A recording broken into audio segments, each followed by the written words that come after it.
On est au château de Moncassin et je suis avec Étienne Delmotte qui a repris la partie vigne du château Moncassin. Ouais, c'est ça, je me suis installé il y a 3 ans à la suite de mon papa sur le domaine viticole familial.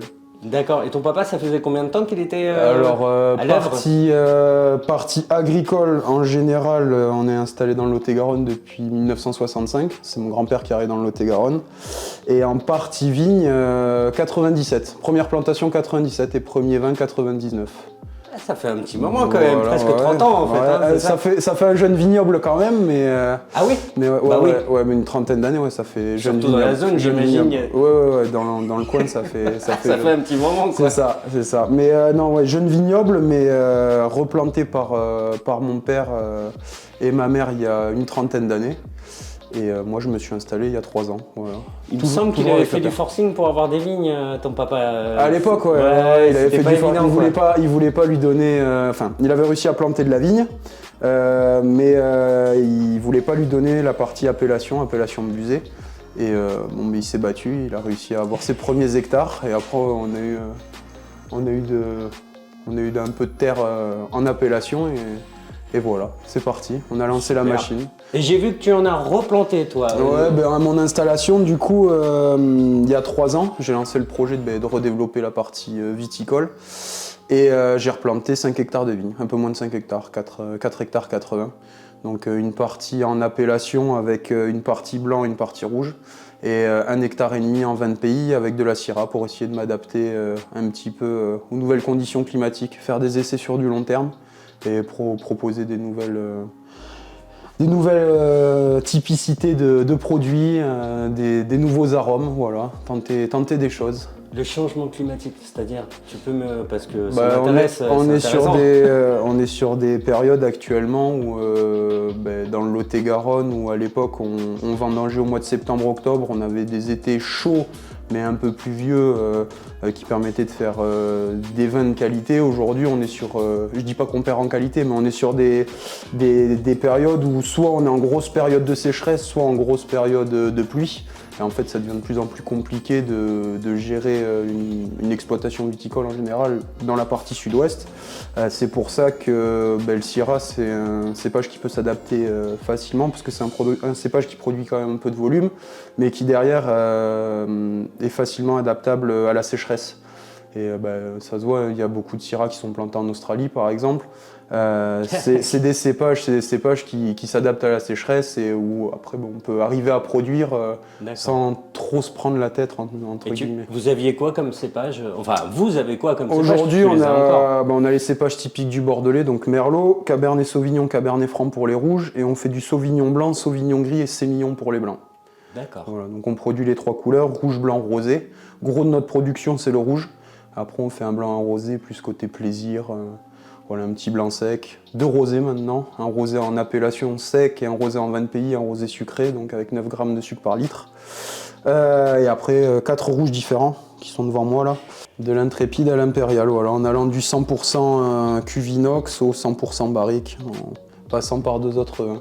Donc là, voilà. C'est ton travail à toi à 100%. Ça, c'est mon travail à moi à 100%. Maintenant, on est sur les 2022 et 2023 en vente, donc... Ouais, maintenant c'est mon travail à moi. Enfin, mon travail à moi. Les étiquettes aussi Les étiquettes aussi. Moi j'ai toujours le père derrière, hein, officiellement retraité, officieusement derrière moi à me filer des grands coups de main, mais... Ouais, vous entendez bien tous les deux, vous avancez bien ensemble, je trouve. Ah oui, on s'entend super bien. Et heureusement que je l'ai. J'ai des copains qui travaillent avec leurs parents et c'est pas aussi facile. C'est pas si facile. Moi j'ai un gros avantage, c'est qu'il est là, mais qu'il est à l'écoute et qu'il est vachement ouvert. Donc on peut lancer des projets et c'est ce qui est cool. Avec lui, mais moi c'est il est très ouvert, très à l'écoute et il y a un échange qui se fait. Et c'est un gros avantage, c'est que d'un côté il y a la fougue de la jeunesse et de l'autre côté il y a l'expérience qui fait que des fois sur des projets on y va à 100% et des fois on réfléchit à 2 fois avant de se lancer. Donc c'est hyper intéressant parce qu'on a 2 points de vue différents et on arrive à trouver les compromis à chaque fois. C'est ce qui fait qu'aujourd'hui on arrive à avancer. Je touche du bois, hein, mais dans le bon sens. Voilà. La puissance de la famille, tu veux dire. C'est ça, et de la bonne entente, d'équilibre. Et puis d'avoir 2 générations qui travaillent ensemble, mais qui arrivent à s'entendre, qui s'engueulent pas, quoi. C'est surtout ça qui est cool, parce que généralement, je dis pas que c'est 100% des cas, mais généralement, Quand un enfant reprend derrière ses parents, la gestion est compliquée parce qu'il y a 2 points de vue différents et c'est compliqué à gérer. Et là, je te dis, j'ai ce gros avantage où j'ai mon père qui me suit et je fais des choix. Et derrière, il me dit, bon, mais, hein, pour optimiser ce choix, on fait comme ça, il s'est passé ça à telle époque, machin, donc c'est cool parce que moi, ça me permet de pas me casser la gueule. Parce qu'il y a quelques idées que j'ai eues, c'était border, donc il m'a dit non, on va retravailler la chose, et au final, c'est des idées, une fois retravaillées, qui fonctionnaient, quoi. Moi, je trouve ça super joli, et c'est pas pour rien que je te pose la question, hein. Je l'ai vu parce que moi, j'aime beaucoup ton papa, hein. C'est pas pour faire de la pub, mais c'est vraiment, je m'entends bien avec. Et je trouve il était très enthousiaste que tu reprennes, et oui, ça se sentait au fait, et c'est très agréable. Il est content. Après, moi je suis fils unique, donc j'aurais pas repris l'exploitation. D'un autre côté, il aurait travaillé pendant 30 ans. Je dis pas qu'il aurait travaillé pour rien, mais c'est une exploitation qui aurait disparu, entre guillemets, parce que aujourd'hui en agricole, comme je te disais tout à l'heure, c'est compliqué, hein. T'as beaucoup de personnes qui partent à la retraite pour pas beaucoup de repreneurs. Donc c'est compliqué en agricole, dans le monde agricole actuel. Après, tu crois qu'il y a une perte de savoir-faire du coup Oui, j'imagine que oui. Une perte de savoir-faire ? Non, oui, parce que ceux qui sont formés apprennent des anciens automatiquement. De toute façon, c'est de la passation. C'est pas une perte de savoir-faire, mais c'est une perte de puissance agricole, entre guillemets. Tu as de moins en moins d'agriculteurs. Tu as de plus en plus d'exploitations agricoles qui se regroupent. Donc, tu as des petits agriculteurs qui font des CUMA, ou de l'autre côté, après, c'est des agriculteurs qui grossissent parce que le petit à côté, il tombe, et lui aussi, parce qu'il n'y a pas de repreneur, justement. Et c'est compliqué parce que aujourd'hui, comme je te disais tout à l'heure, pour 4 ou 5 partants à la retraite, tu as un repreneur. Et c'est pour ça qu'actuellement, l'agricole se porte pas bien. Parce que moi, les gars de ma génération, quand on était à l'école, on nous disait entre guillemets « fais agriculteur, tu rates ta vie ». Tu l'abrèges. Ouais, voilà, j'abrège la chose. On ne disait pas les choses comme ça, mais à l'époque, quand tu disais je veux être paysan, prof il te regardait. Ok, toi t'as pas d'avenir, c'est pas grave si tu fais des fautes à la dictée, quoi, on s'en fout. Donc c'était l'éducation de l'époque. Alors aujourd'hui, je suis plus dans les écoles pour savoir s'il continue cet agribashing entre guillemets, mais je sais qu'à mon époque c'était un peu ça. Quand tu voulais faire du travail manuel, on te disait en gros si tu fais du travail manuel, c'est qu'intellectuellement parlant, t'es un peu naze, donc on va te foutre à faire agriculteur ou plombier ou mécanicien, alors que c'est totalement faux. Aujourd'hui, tu as des gens qui sont très forts manuellement. Il y en a qui sont pas faits pour faire de la gestion, etc., qui sont très forts manuellement, qui font des très belles choses avec leurs mains, et qui n'ont pas besoin de réfléchir pour faire des choses bien, quoi. Et c'est le problème qu'on a actuellement, c'est que aujourd'hui, en gros, on te dit si tu fais un métier manuel, c'est que t'es naze. Du coup, toi, tu te dis dans ta tête, moi, je veux pas faire un métier manuel, je suis pas un naze. Donc, tu pars faire des études. Tu réussis pas tes études parce que t'étais fait pour le manuel. Oui, du coup, t'es frustré, tu veux plus bosser. T'as plus envie d'avancer. Parce que t'es frustré, on a fait de toi quelqu'un de frustré, et du coup, le fait d'avancer, c'est compliqué. Après, quand on me dit si tu fais ça, t'es un nul, donc il faut que tu fasses ça, mais tu réussis pas là-dedans. Du coup, peu importe ce que tu fais, on te dit que t'es nul. Ça craint, tu vois. Non, donc automatiquement, t'as pas envie d'avancer. Mais t'as réussi à t'écouter du coup. Ouais, mais moi après, j'ai un père, un grand-père qui, ils m'ont jamais forcé la main, mais ils m'ont toujours donné le sens du travail. C'est-à-dire que pendant les vacances, des fois, les copains, ils allaient à la piscine. C'était Étienne, non, Étienne, toi tu veux te payer tes vacances, c'est le matin tu vas faire un peu de travail, et puis l'après-midi tu les rejoindras peut-être à la piscine. Mais d'abord tu bosses et t'apprends ce que c'est de travailler. Et en fait, le fait d'apprendre à travailler tôt, ça fait que tu sais si tu vas le faire ou pas plus tard.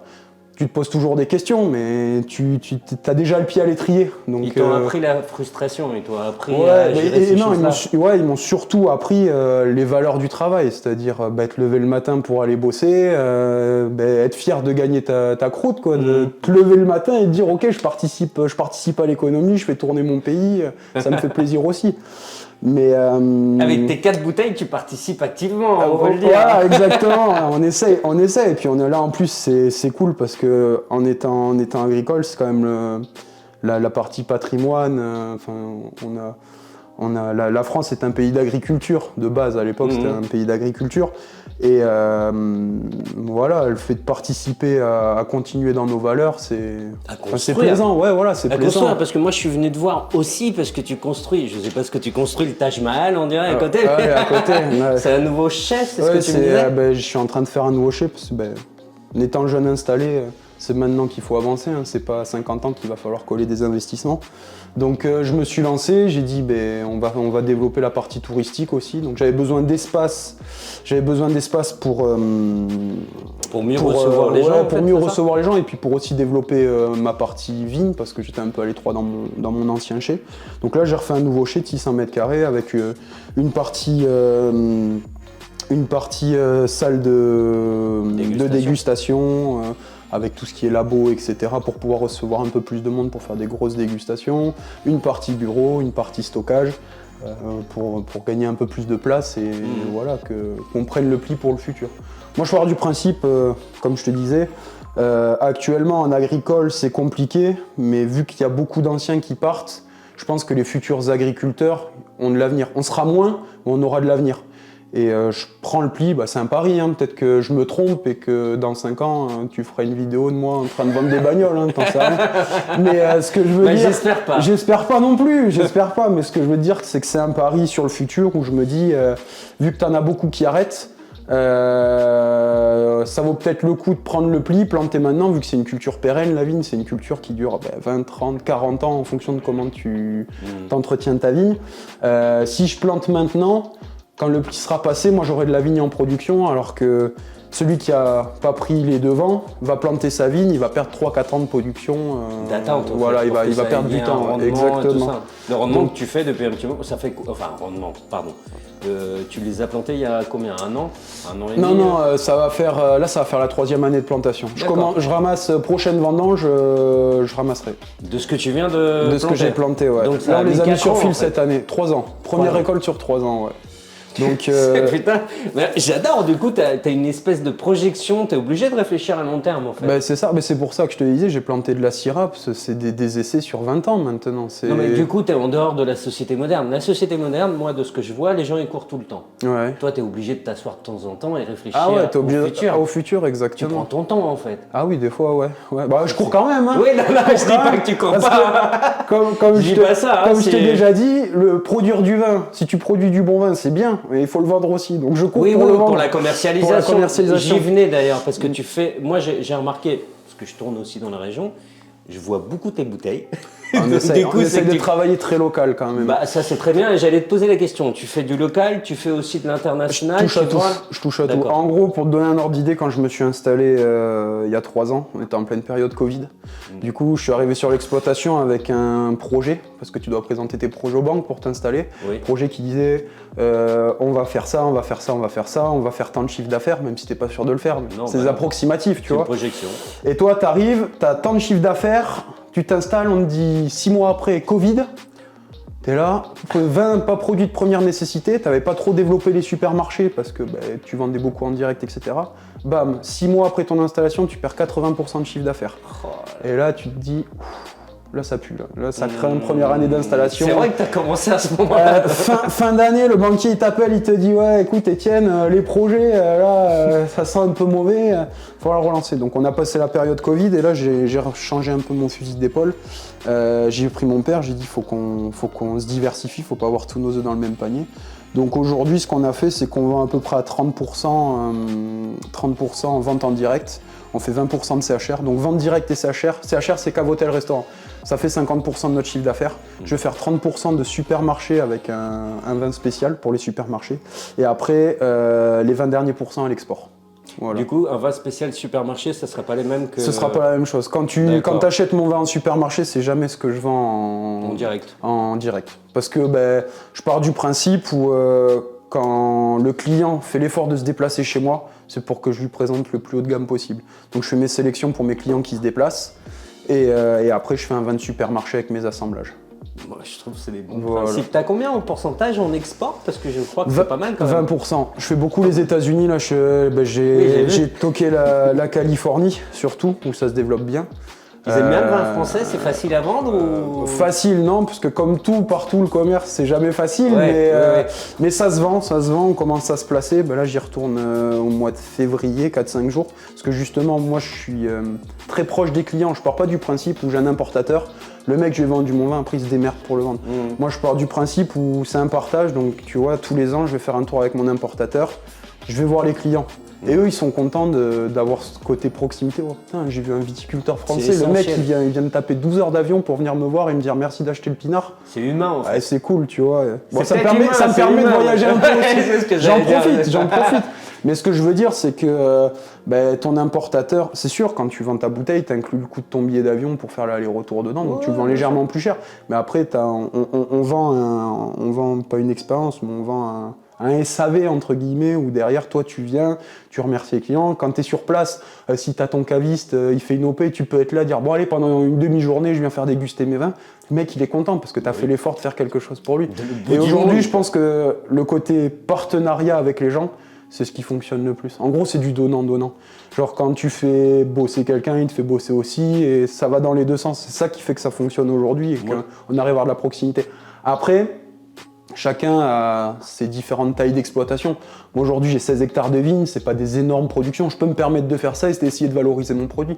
C'est sûr que quand tu as 250 hectares de vignes que tu dois vendre à tout prix en volume, c'est pas pareil. Tu peux pas dire à tous les cavistes, bon allez les gars, moi j'arrive, je vous fais une petite OP pour vendre 30 bouteilles. Non, ça fonctionne pas. Moi j'ai cet avantage là de pas vouloir trop grossir, de vouloir garder une entreprise à taille humaine, mais de pouvoir me permettre de voyager un petit peu et dire bon ben vas-y, je viens pendant 4 jours voir mon importateur aux États-Unis, 3-4 jours je pars au Japon, machin, mais je fais mon OP, tu vois. Tu as des clients au Japon? Clients au Japon, ouais, un petit peu sur du rosé et du blanc, c'est léger, hein, c'est pas beaucoup, donc quand j'y vais, je dis bonjour à mon importateur, machin, basta. Mais, tu vois, moi je trouve que tu transportes l'humanité du Sud-Ouest, hein, c'est très humain. Mais c'est ce côté partage, il faut partager. Mais en gros, c'est le vin de toute façon, c'est quoi? C'est de l'alcool. Quand tu bois une bouteille de vin, c'est un moment de partage.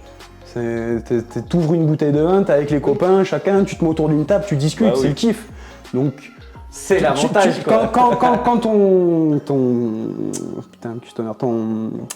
ton client il achète son vin, c'est pour passer un moment de partage. Mais toi, quand tu le vends, tu peux aussi avoir un moment de partage avec le producteur, etc. C'est pour ça que je propose ça aujourd'hui. Tu vois, je vais voir mes distributeurs, on fait des OP, mais le mec, on va bouffer au resto ensemble, on passe un bon moment, on fait une soirée ensemble, c'est cool. Des fois, ils viennent à la maison, on s'ouvre une quille de vin, on bouffe une raclette en ce moment. De l'humain, quoi. Mais tu vois, tu passes un bon moment et c'est aussi ce moment de partage qui fait que ça fonctionne, quoi. Donc, tu réfléchis à recevoir pas mal de monde, tu construis un nouveau chai, donc tu développes aussi au niveau du château? Là, au niveau du château, les nouveautés, papa était... Il a quand même pris le pli, il était assez visionnaire quand même. Dans la partie château, il a développé tout ce qui est gîte chambre d'hôte. Donc aujourd'hui, on fait gîte chambre d'hôte, on a un gîte pour 4 personnes et une quinzaine de chambres. Bon, on a une capacité maximum de 15 couchages par nuit, mais ça nous permet de faire des roulements. Beaucoup de chambres d'hôtes. On est classé 4 étoiles clés vacances, 4 clés. Exactement, 4 clés, les vacances. Moi en tout cas il est archi bien situé ce château. Moi, on est bien situé, on est entre Bordeaux et Toulouse, t'es sur un point culminant du Lot-et-Garonne. T'es à 1 heure de Bordeaux, 1 heure et quart de Toulouse, t'es à la campagne, autour c'est de la vigne et des champs. Il n'y a pas beaucoup de circulation et de bruit, donc si tu veux venir prendre un petit moment tranquille à la campagne, c'est le tout en dégustant un exactement, bon vin, c'est le bon plan. Et après, moi j'ai redéveloppé une partie, c'est depuis pas l'année dernière, mais l'année d'avant, c'était très léger. On a redéveloppé la partie mariage, où on a commencé petit et là, on a vu que... Ça commence à tourner, non? Ouais, on a beaucoup de demandes sur les mariages. Là, pour te donner un ordre d'idée, sur les mariages, tu reçois 5-6 mails semaine pour des demandes de mariage aujourd'hui. On est sur mariage.net. Et on s'est aperçu que ce qui nous manquait, c'était une salle de réception. Et on a l'ancienne bergerie Ah non, d'accord, l'ancienne bergerie. Ouais, l'ancienne bergerie qui est transformée aussi, qui là on rentre en travaux, qui va être transformée en salle de réception pour 120 personnes. Donc en gros, dans le futur, on va pouvoir faire beaucoup de choses, c'est-à-dire qu'on va avoir cette salle de réception à la bergerie. Carrément. Dans le chien, on va avoir cette salle de dégustation pour à peu près 80 personnes. Ouais. Donc ça te permet de générer un mouvement et de redynamiser aussi le territoire, c'est-à-dire à Montcassin, t'as pas grand monde qui vient à Montcassin, on est quoi, 300 habitants à Montcassin. Arriver à générer, faire bouger du monde sur Montcassin, donc proximité, on a Casteljaloux, c'est 5000 habitants, c'est une ville qui est vachement touristique. L'hiver ça tourne pas trop, mais l'été c'est très touristique, t'as du monde. C'est le premier point touristique du Lot-et-Garonne, hein, le ça. lac de Clarence. C'est ça, le lac. Bah, faut dire qu'il est beau, hein. Enfin, moi je trouve ça joli, quoi. C'est chouette, puis il y a un beau complexe, t'es à Casteljaloux, tu viens, tu veux passer un bon moment. T'as envie d'aller au Center Park, tu peux aller te baigner au Center Park, t'es pas obligé de passer du temps en général, mais tu peux aller t'y baigner, donc t'as une belle piscine, tu peux y aller toute l'année. T'as quand même un golf, t'as un casino, t'as un centre équestre, t'as un centre-ville qui est vivant avec un marché le mardi et le samedi. Enfin, c'est un lieu de vie qui est agréable quand même. Il fait bon vivre, t'es dans le sud-ouest, t'es à 2 heures de la plage, si t'as envie d'aller passer une journée à la plage, tu peux y aller, à la montagne c'est pareil. Ça reste bien, donc on est bien situé. Et on mange bien, hein, parce que bon, à l'Héritz-Mocassin, il n'y a pas de restaurant, mais on boit bien, on mange bien. C'est vraiment une région. Alors moi, je suis un très bon vivant, j'adore la bonne bouffe, j'adore. Et ici, je suis au paradis. Enfin, franchement, c'est très chouette. Et je me demande si cette bonne humeur du Sud-Ouest vient pas du fait qu'on mange bien quand même. Ouais, ça doit jouer, quoi. Ouais, En tout cas, merci Étienne pour répondre à toutes ces questions.